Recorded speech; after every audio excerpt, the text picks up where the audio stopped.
Welcome back to my hometown. Thanks for taking a little time to join us today. Today, please welcome my guest. She is a 10-year resident of Bowie and has been part of God's Table Outreach Ministry for the past 10 years. She has been the coordinator of God's Table for the past 6 years. Please welcome my guest today, Miss Janet Smith. Thank you, Janet, for joining me today. Thank you, Aaron. I'm excited to share with everybody about God's Table. I'm also excited to learn about God's Table myself. As I mentioned before we started, I've heard a lot of great things about God's Table and how it has grown over all these years. So we'll get to all that. But as I mentioned, 10-year resident of Bowie, from the Metroplex. So what brought you to little Bowie, Texas, from DFW? Well, my husband, his father lived across the street from me, and his father used to tell me, "Oh, you want to meet my son? He's a good Christian boy." And so I said, whatever. So we met, and well, we met, and it was just after about a year of seeing each other about a half a dozen times, we decided that we wanted to get married. So in that year, you only saw each other about half a dozen times, and then decided that you wanted to get married. Yes, and it's because we did it with God, and He's the center of our life. Mm-hmm. And so we honored God with our marriage, and I just feel that's what's brought me. God wanted me up here in Bowie. Mm-hmm. I feel He brought me here for a reason, and that reason was God's table. And so did you grow up in church and in faith? I ran away from the church when I was 16, and I was a wild child. I lived a terrible life, you know. I was definitely very, very wild, very anti-God, anti-every, thing good. I was out to please myself, and that's a terrible way to go.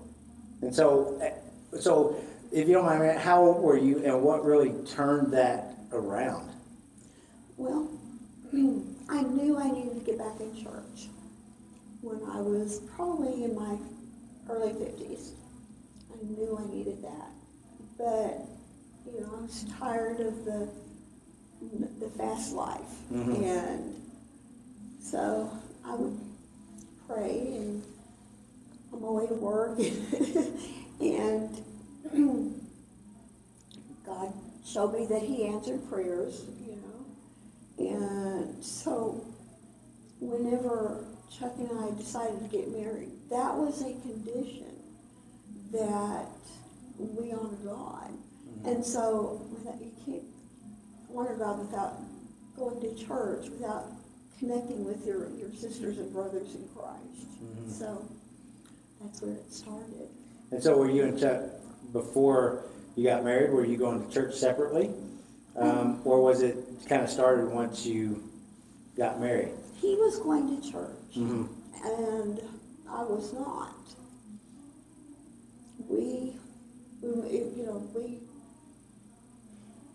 I started going, and we started growing in faith, and then we went every time the doors were open, and I felt there was something I should be doing.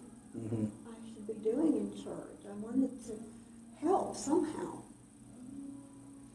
And so you moved here, so Chuck was living here already? Yes. And so when you married, then you just moved here? I did. And was he already going to church here? Yes, he was going to First Free Will Baptist, mm-hmm. yes. And so you started going to church at First Free Will? Yes. That church is where my kids were baptized and saved, and so it's a great, First Free Will has a special place in my heart. And so you come, and is God's Table already going? Yes, yes. God's Table has been around, it will be 16 years in February. And it started with a $100 bill and prayers. 4 people prayed over that. And it was started, and it was in the back of the church. They had a small kitchen, and they moved the chairs out of the sanctuary and put tables in every night, and then take them down. Mm-hmm. So they'd be ready for church every Sunday and Wednesday. And then it started growing, and there was a little house across the street that they had acquired, and it was a youth house. It had been a Christian school, and then they changed it to Move God's Table over there. Mm-hmm. And it was serving probably about 30, 40 people per night then. So when it was started with 4 people and $100 bills, what was the, what did they see the need was? What did, what kind of prompted that? It was Larry Cox's dream to have a food ministry, since he owned Nostalgia in partnership with Lanny Hunt. And it was his dream.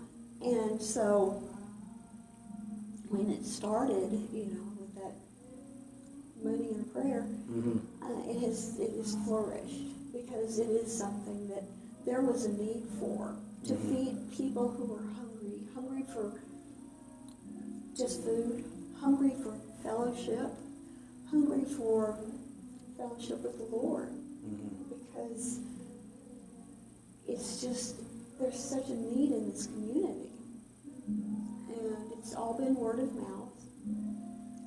Occasionally there have been ads in the paper. Hymns for the Hungry has been going on as a ministry from the Methodist Church to help bring funds in for God's Table yearly. And so, kind of to kind of those that may be unfamiliar with God's Table, what exactly is God's Table? What's the they feed every night? Kind of what's it look like? What's God's Table look like? God's Table, we were dining in, and we were having devotions, and we were feeding people that wanted to, that didn't have any other way to get any food. Sometimes this is the only meal they get per day. Children, seeing them come in and they're just starving, and they come in and they gobble up their food, and just knowing that you're helping someone. It's about helping the community. And it's a completely free program. Yes. And how many days a week does God's Table serve meals? We serve 6 days a week, Monday through Saturday, from 5 to 6. We'll start around 4:30. Our venue has changed in the fact that since COVID, it's carry out. We don't have dine-in anymore. I'd like to change that again, but I know there's people that miss the fellowship. Up until COVID, they'd come in, eat, have fellowship. Was there still devotion then, or? Yes. Yes. So how does that? Is there still devote? Is there a way to do that now since it's carry out, or is it? Well, it's a little different. We will put scriptures on the carry-out boxes, or tracts, or we just have people come in that need prayer, and so we'll stop what we're doing and pray with them and over them, and what their need is. So it's changed from the devotions, and I really like the devotions, but as long as God is being glorified, that's what it's about. He wants us to spread His name. And I think so often when we can, because being hungry is a basic need, and it's hard to think of anything else when that basic need isn't met. Right. It doesn't matter. I mean, it doesn't matter the clothes you have on or the car you're driving. If you're hungry, that is the only need that matters at the moment. It's Maslow's hierarchy of needs, and that's the most basic need. That none of those on the top can be achieved unless those basic needs are taken care of. And I think that's such a wonderful thing that by servicing that need, you also get to witness to them. Yes. And so you volunteered for a number of years, for about 4 years. Mm-hmm. And then what was the deciding factor to become coordinator of God's Table? Well, the sweet lady that was coordinating and running it, managing it, she had a medical something come up, and so she wasn't going to be able to go ahead. She had to go to many doctor visits, mm-hmm. and so she was unable to be there every day like it calls for. And so the church voted me in. It's humbling, very humbling. So I have a question. So many years living away from the church, running away from the church, was there any moments when you're taking this position that you think, I don't know if I'm that person to take over this, to do that? I don't feel qualified. I feel that every day, because, you know, I'm humble that God will allow me to do this. Mm-hmm. You know, I went from the fast lane and people looking down on me, and, you know, a couple of times being arrested and stuff like that. And that's so hard, you mm-hmm. know, to imagine that I'm even worthy. Mm-hmm. But as I've come to know God a little bit better, I know that He decides whether I'm worthy or not. Mm-hmm. He will equip me to go and help me with what He wants done. Mm-hmm. And I think that's a great example that oftentimes from our past we may not feel like we are worthy or that we can do those things, but He'll qualify us. Yes. If He calls us, He'll qualify us. Absolutely. And it's I think sometimes as humans we get bogged down with people's pasts, but God sees our potential. Mm-hmm. Yes, He does. And those things in the past have prepared us for the present. Yes. They do make us who we are, and they may give us empathy. They may give us connections, understanding that if we hadn't gone through those things that sometimes we really don't want others to know about, we wouldn't be able to relate and connect with others right. in the way that we're intended to. Because He can see beginning to end and how our life in those different seasons plays in that bigger picture. Yes. So it has definitely grown from 30 people to how many people now does God's Table serve on a nightly basis? Yesterday we had 152. We serve that. Our average is about 150 per night. Mm-hmm. And it's, you know, we've had as many as 198. That's our record. Whew. Yeah. That's a lot. It is. Last week we had a couple of days where there was 180 something each mm-hmm. day. And so do you see the same people coming to eat, and do you see new faces, or is it just kind of the same faces but just sporadically? We see some of the same faces that have been coming for years. Mm-hmm. And, you know, we've come to know and love them, and then there's the new faces that we're seeing. We've seen a lot of new faces within the past quarter of the year. Mm-hmm. There's, I don't know how many faces, but there's a lot of new ones that, oh, I've heard about you, mm-hmm. you know, through word of mouth, which, whew, I'm glad for word of mouth. Uh-huh. But helping that many, and, you know, sometimes it's just a mix. Mm-hmm. Just a mix. So the question with that many people, 150 people a night, a couple questions actually. How do you get the volunteers? How do you get the people to get all that happening? And then how do you get all the food, and how does all that work? How does the behind the scenes work to be able to feed 150 people 6 nights a week on average? On average. Well, we have so many people in the community of Bowie that donate the food, They donate their time. They donate with money. After Thanksgiving, it's, I have a blessings, my refrigerator's full. Mm-hmm. So I can pull stuff out and warm it up. And this has come from churches and a lot of people who have family gatherings Mm-hmm. and have just that little bit left over that they wanted to share. Mm-hmm. So is there a menu planned every week? How's that decided? What is it? Just kind of I hate to say hodgepodge, but just different things, or is it? I usually don't need to plan anything because we get people bringing stuff in, and what I'll do is take what they've donated, Mm-hmm. and I may add some green beans to it or something to it, Mm-hmm. and to stretch it out a little further. Mm-hmm. And that's just pretty much the way it goes. I've tried planning meals for a week, and then we started getting stuff in, and I was blessed with that. So this sounds better anyway. So each day when the volunteers go, do they just say, okay, what do we have, and this is what we're gonna put together? Yes. Mostly people come in and serve. Mm-hmm. The volunteers on a regular basis. We have some faithful people at church that come. Mm-hmm. Different churches come on certain days of the month.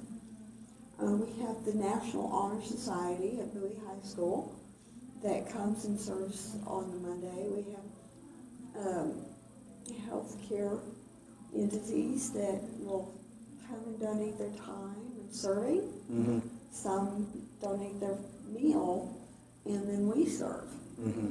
So people, and then I have a list of people I call. Can you come in today? Mm-hmm. And to serve from oh yes. So I usually God provides. When I'm like, oh, I don't know if I'm going to have enough people today, and somebody comes in and says, I was just passing by. Can I help today? Well, sure. Sure. I have a young man. He's 10 years old. Uh-huh. He comes in and helps when he can. Mm-hmm. He's such a good helper, too. So we get people from all ages. I have a lady that would do the dishes, and she's 100 years old. Wow. And she was keeping up with it. And Mm-hmm. so, I thank God for everybody. And so I'm sure do you feel stressed and at times, God's providing and being faithful, but as humans, I think sometimes you go, whew, this is a lot. I do. Like, I need to be here at this time, or, I don't have this ingredient. And it's in a time crunch, or, Mm-hmm. So I have to make do and say, okay, God, this is not me, this is you. Mm-hmm. And it's helped my faith grow. Mm-hmm. Because during COVID, the fundraiser, the Hymns for the Hungry, was not held that year. And we were going, oh no, what are we going to do? Mm-hmm. Because that was a huge chunk of change that kept us afloat for the year. Mm-hmm. And God said, I've got this. And we received donations that were double of what. Wow. And it was like, oh, Mm-hmm. thank you, God. And Hymns for Hungry, that was just last month? Yes. Yes, and that's a big fundraiser. I think I saw in the paper maybe $7,000, $8,000. $8,000 this year. So it's a great fundraiser. We'll have music acts that come, and is that correct? Yes, it's the churches. Usually there's about a dozen churches that get Mm-hmm. together, and each church will sing so many songs, Mm-hmm. and they have cake auctions and silent auctions, and Mm-hmm. it's a good time. Mm-hmm. It's really a good time if you like good music. And then, so how many volunteers does it take on average on an evening to prepare, to serve, to? Serving, let's see, about 5 to 6 to serve, 7 to serve. Mm-hmm. And sometimes just me, sometimes 2 people, 3 people preparing. So And you're never sure how many people you're going to have, correct? no. So have you ever ran out of food? No. Believe it or not, we may have run out of the meal being served, but there's always something that we can pop up, that whether it's a peanut butter and jelly sandwich, or I've got a microwave. I use the microwave too. So is all the food stored there at the church, or is it just brought that day?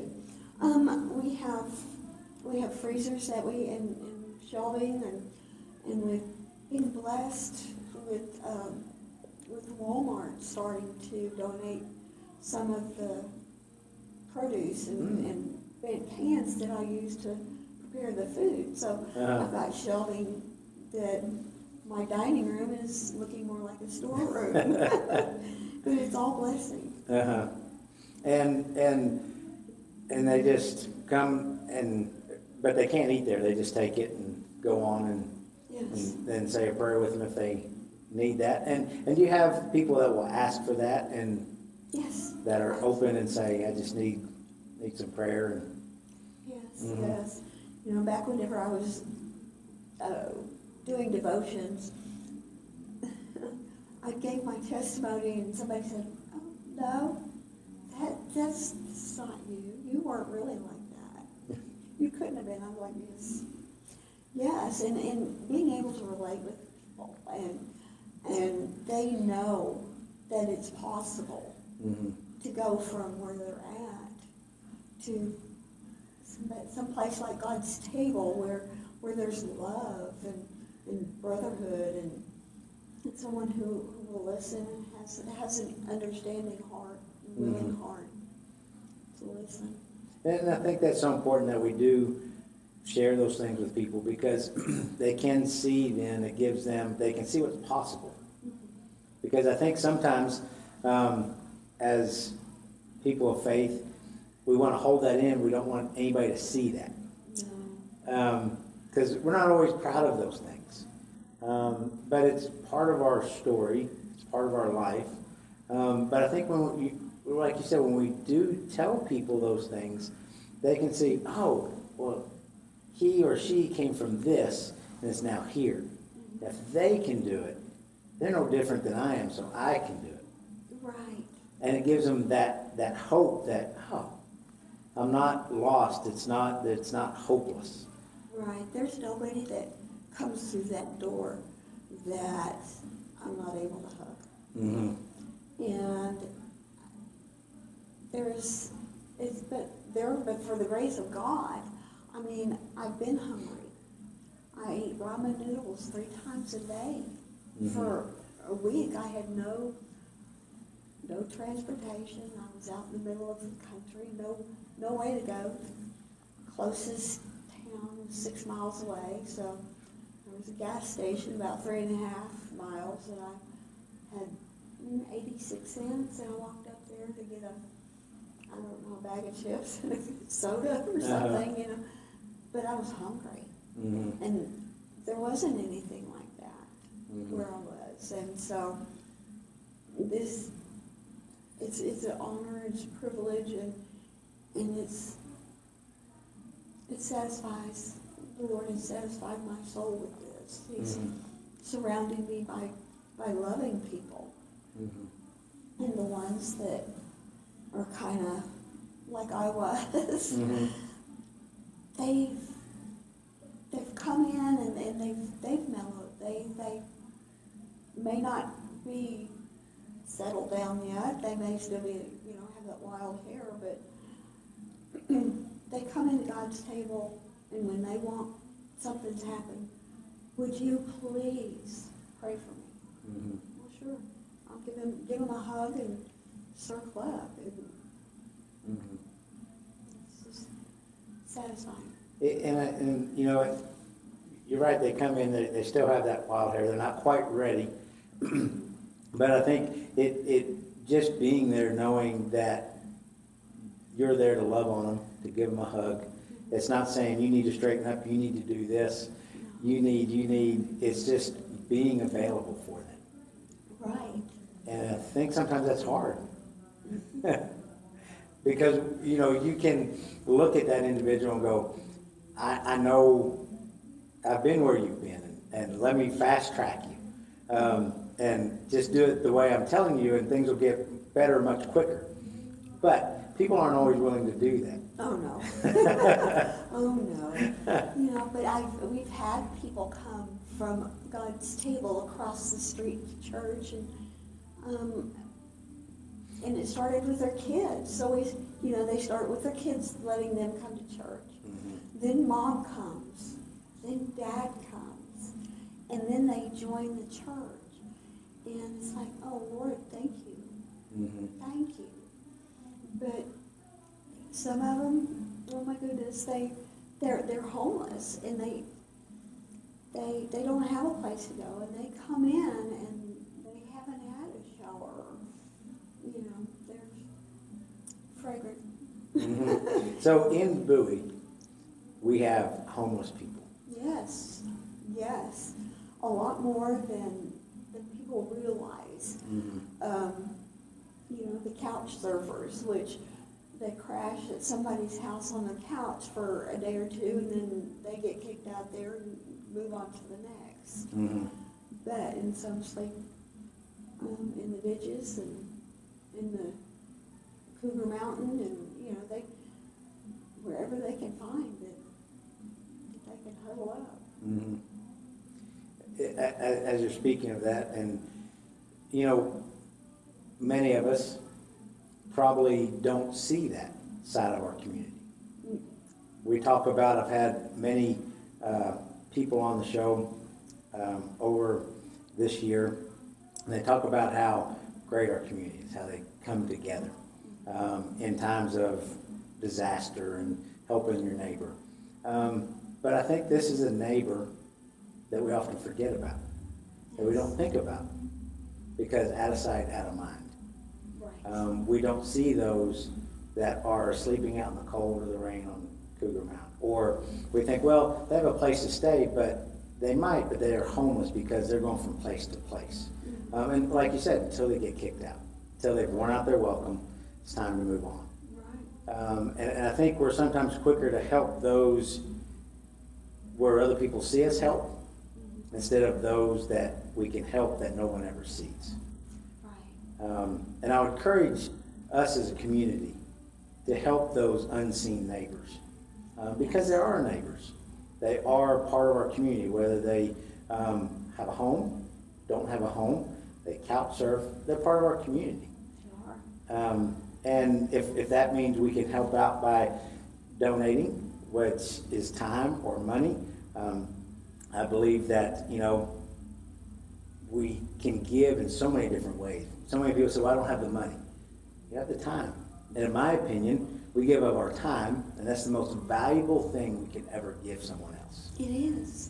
It really is. Because we don't get that, the time we spent, we don't ever get that back. No. We made that deposit, we never get it back.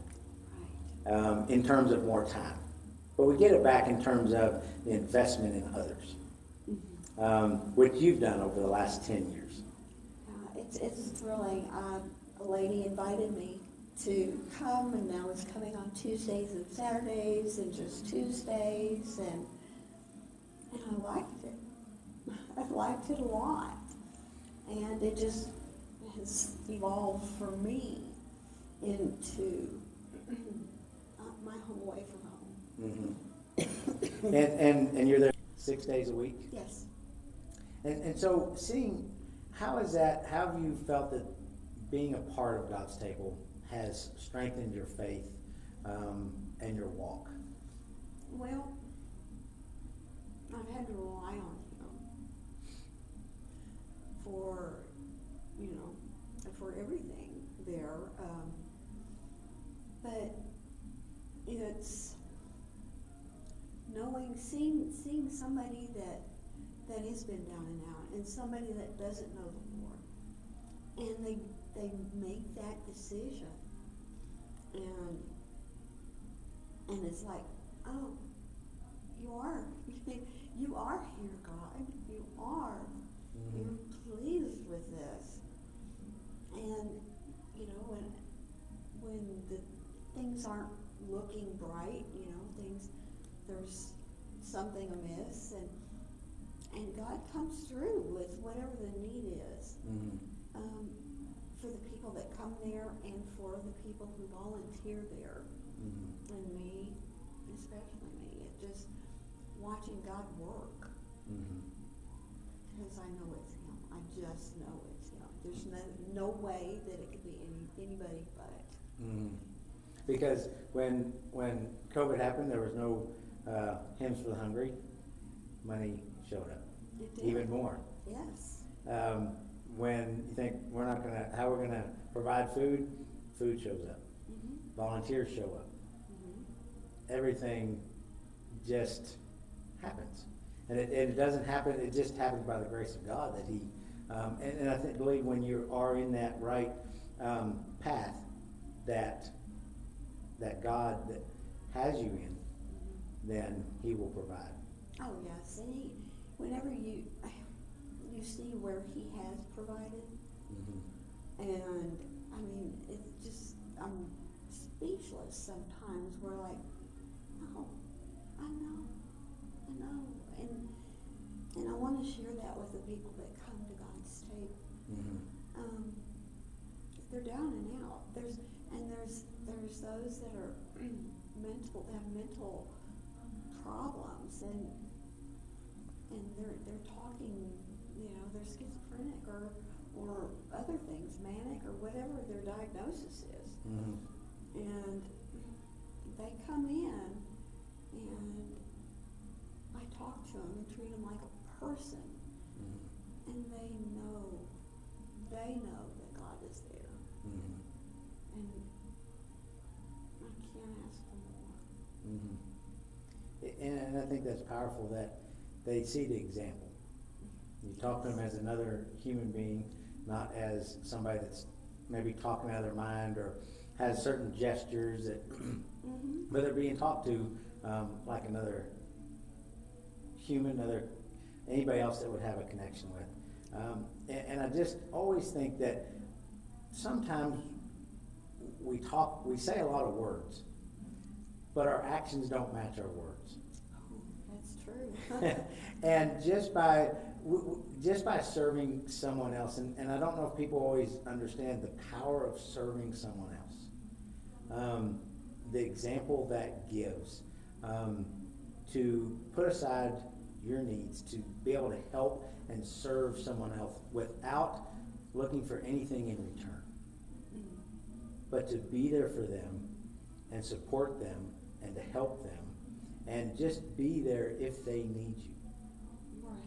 If they need to say, I need a hug, I need a prayer, or I just need a meal and that's all I need tonight. Right. Okay. Yes. We're okay with that. Yes. And I think it's a great place that people know that whatever their need is that day, it can be met at God's table. Because God's table, and I love that term because it's not just about food. Yes, you give them food, but you feed them so much more. Oh, I hope so. You feed them hope. You feed them an example. You feed them servitude. You feed their soul, their mind, their body. Yes. And I think that's such a blessing. Because at God's table, we get all those things ourselves. And they don't necessarily know how to approach God's table as maybe other Christians do, that it can be through prayer or Bible reading, anything of that nature. But serving those needs teaches them how to approach God's table. Right. Well, it's a way that they can get what they need, a way they can get into a relationship. And we stress the importance of the relationship with God, because God will feed your needs, whether it's food or love or hope or, just a calm in the storm, whether you're passing through or here in Bowie. And He doesn't always tell us to witness to somebody exactly like us. Exactly. It's maybe those that we say, no, God, I don't want to go, I don't want to witness there. Mm-mm. And that's maybe where we should go. It is. Because I think sometimes we get comfortable as Christians. Yes. Oh, yes. And, sometimes I feel like, God, am I really doing right? I haven't run into the enemy lately. And I don't know, we also ministered at Montague County Jail. And I would get people in the jail, oh, I know you, because they would see me at God's table. Mm-hmm. And I would go to the jail and minister to them there, and then they get out and they come to God's table for that love, for the ear, Mm-hmm. for the hug, for the food, and it's just wonderful whenever they do decide, to come to church and get to know the Lord better. And it's because you're developing a relationship with them. Yes. Whether it's at the Church of God's table or it's in the jail cell. Mm-hmm. You're meeting them, and I think it's so important. You're meeting them just like God does with us. He meets us where we're at. And yes. Now you can't, they're people. These people that come into God's table, everyone that walks up through the door is a person. Mm-hmm. And whether they're doing wrong or right, this is how God wants you to live. And He's there to support you. Mm-hmm. He gives you people in your life that will help take the next step. Mm-hmm. And I can't judge these people because I was them. 15 years ago, I was them. Mm-hmm. And I just want to pay it back, pay Mm-hmm. it forward. And 15 years ago doesn't sound that, probably seems like not too long ago. I know. It's funny how as kids, time seems to take forever. And then as the years go by, time seems to pick up speed, like a snowball. And so 15 years probably feels like just a few years ago. Goes by fast. It does. In one way, it's just like yesterday. Mm-hmm. But then there's some ways it's, wow, that was just a different lifetime ago. Mm-hmm. Because I'm not living the same. I'm changed the direction I'm going in. Mm-hmm. And it's just a thrill to work with the churches. It's not just the churches. Law enforcement. We had donations from the sheriff's office. Mm-hmm. And different entities. Mm-hmm. And working with these people and seeing their example. There's people that have been going to God's table, serving at God's table meals longer than I've been here. Hmm. They were almost from the very beginning. Mm-hmm. And they're still serving. They're still bringing it in and serving, and it's just, I love watching their example. Mm-hmm. And what is as the community listens, as people listen, what can they do to help with God's table? We can always, obviously, money, because we still have to buy, bleach and dish soap and stuff like that. Mm-hmm. If you have food, if you want to donate canned goods or meat, or we've had beef donated to us, a side of beef or a whole beef, and it's been processed, and that's been a lifesaver. Mm-hmm. But it doesn't have to be huge, like a side of beef. It can be something. It can be that pan, that leftover pan of dressing, or these sandwiches that you had, for your luncheon. It could be volunteering your time to serve, or to cook, or all of the above. Mm-hmm. And that's done at First Free Will Baptist. Yes. And we'll put the address and phone number in our show notes so people can contact if they want to help. And is it okay if people just show up to help? Yes, I'm sure I can find something, something to do. We have certain days that, we'll have a church that comes in and they've got 9 people there. Mm-hmm. So that would get a little chaotic. But my phone number as well has become the public God's table phone number. If you'd like to just show up, you can call me ahead of time and I'll let you know. Mm-hmm. So even any organizations or businesses that want to pick a day a month could Yes. do that and participate and say this is our day every month and we're going to bring our employees, our staff, our team, and we're going to help and serve. And that would be, I'm sure, a big help to know that this night's taken care of with servers or cooks or cleanup crew. So any way, whether it's time, money, donations can all be helpful.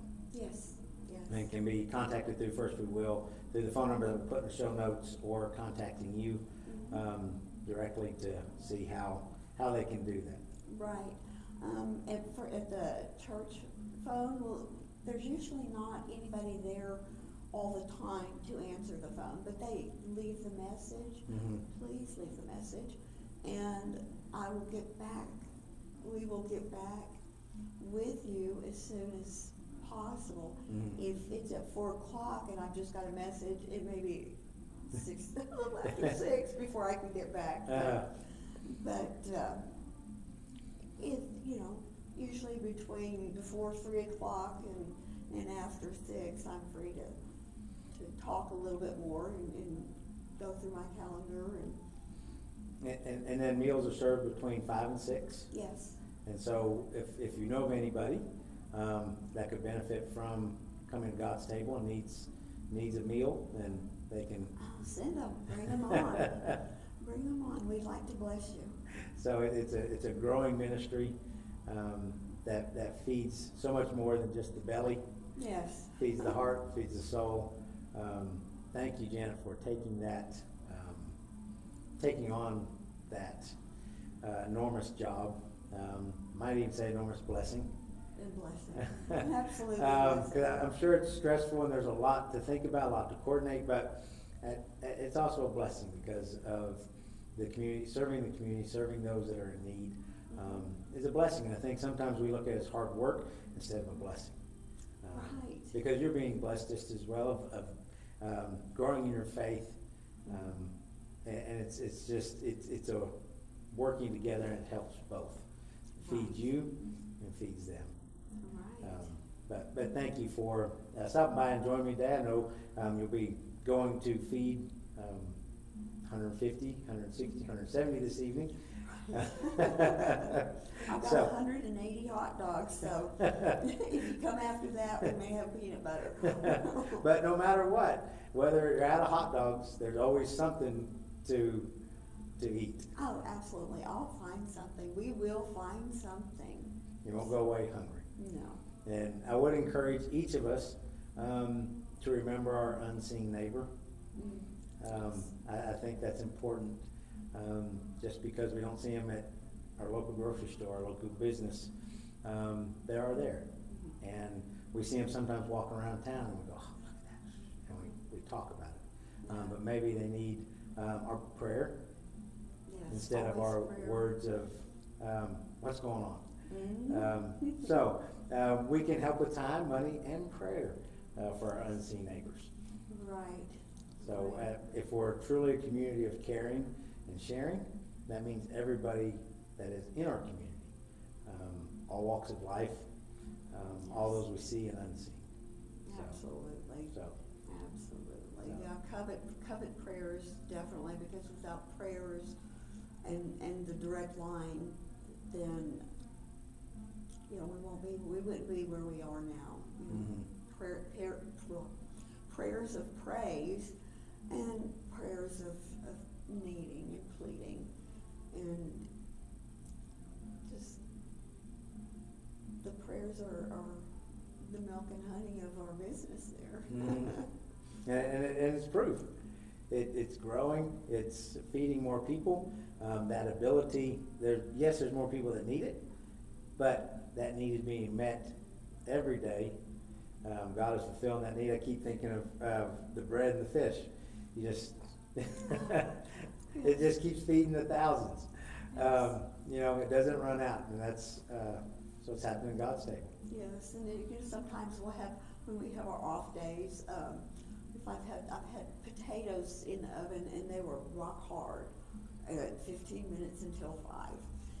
And I gathered the girls around, we all gathered around the stove, laid our hands on the stove and said, Lord, please finish these potatoes for us. And at 5 o'clock, they were fork tender.